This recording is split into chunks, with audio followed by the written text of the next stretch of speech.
Buenas tardes chicos, en este video hoy les hablaremos sobre las principales articulaciones involucradas en el movimiento de sentadilla.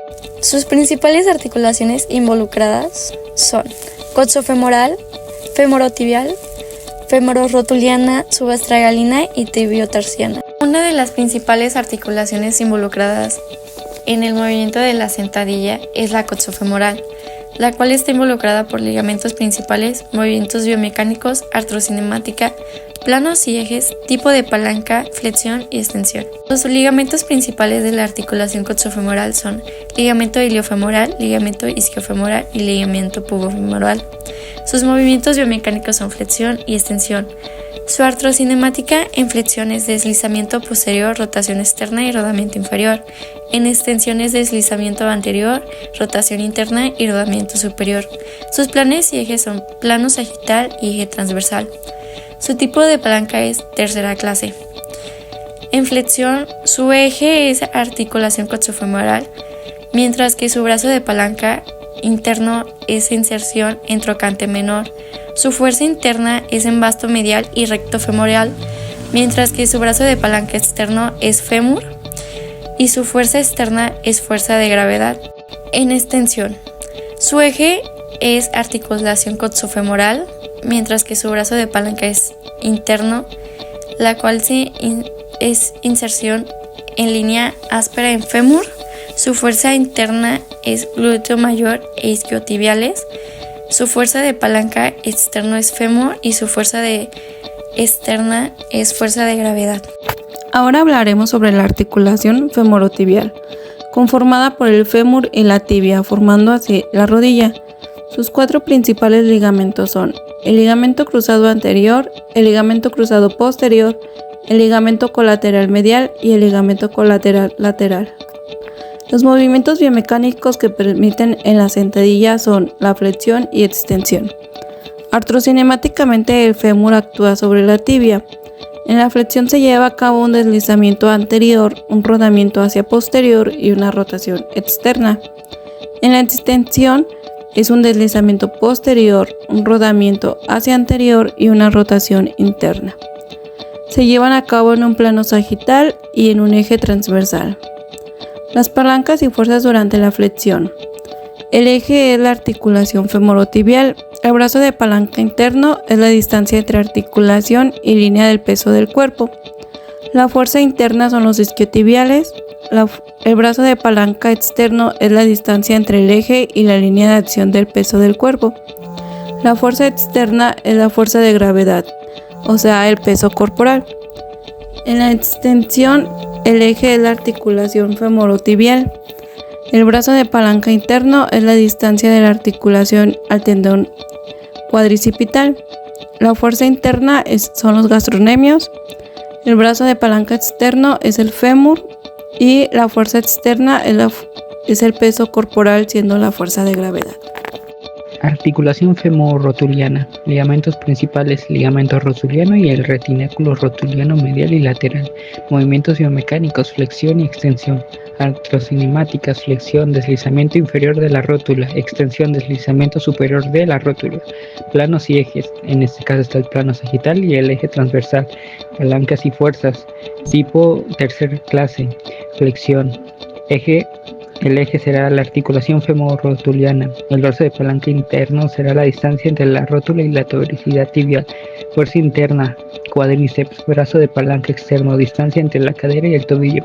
Fuerza externa será la gravedad. Extensión, brazo de palanca interno, distancia entre el tendón cuadricipital y la rótula. Fuerza interna, cuádriceps y glúteo. Brazo de palanca externo, fémur. Fuerza externa, gravedad. Yo les voy a hablar de una articulación del tobillo, la cual es la articulación subastragalina. En esta articulación tenemos una carilla posterior media y una anterior del calcáneo y astrágalos. Sus ligamentos principales serían la porción tibiocalcánea del ligamento deltoideo, los ligamentos calcáneo-peroneos. En sus movimientos biomecánicos tenemos la flexión dorsal, que es del deslizamiento posterior y un rodamiento anterior. La flexión plantar, la cual es un deslizamiento anterior y un rodamiento posterior. Dentro de la artrocinemática de esta articulación del tobillo tenemos la ala flexión dorsal. que viene siendo un rodamiento hacia anterior de la superficie superior del astrágalo respecto a la pierna y un deslizamiento posterior. En la flexión plantar tenemos un rodamiento posterior de la superficie posterior del astrágalo y un deslizamiento anterior. En los planos y ejes de este movimiento tenemos que el plano es sagital y el eje transversal.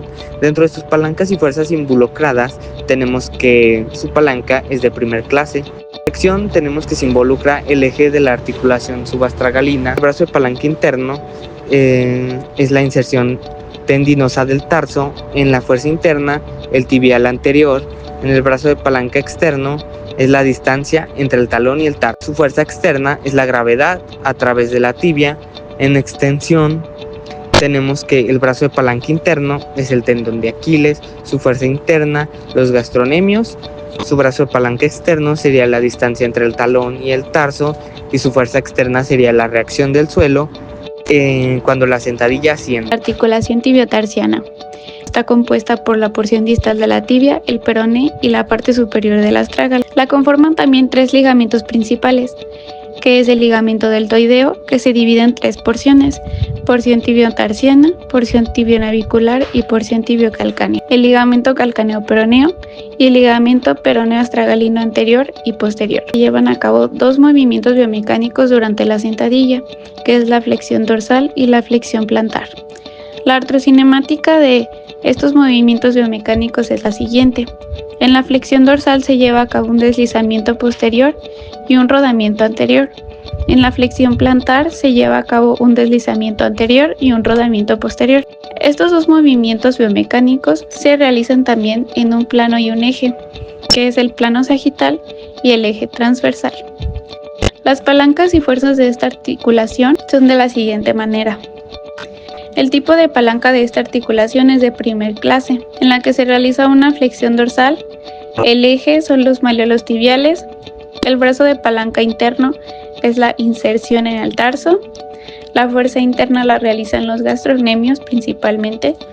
Y el brazo de palanca externo sería la distancia entre la tibia y el tarso. La fuerza externa sería la fuerza de gravedad, que vendría siendo el peso corporal de la persona. En la flexión plantar, el brazo de palanca interno es el tendón de Aquiles. La fuerza interna la realizan los gastrocnemios. El brazo de palanca externo es la distancia entre la tibia y el tarso. Y la fuerza externa la conforma la fuerza de gravedad, que es el peso corporal. En conclusión, como profesionales de la salud, es de gran importancia saber cómo es que los movimientos se llevan a cabo en cada una de estas articulaciones, así como la manera en la que intervienen los músculos en cada uno de los movimientos biomecánicos, ya que esto nos permite comprender cómo se mueve el cuerpo y de esta manera poder realizar las pruebas correctas a cada paciente según sus necesidades, así como obtener un buen diagnóstico y por ende un tratamiento correcto.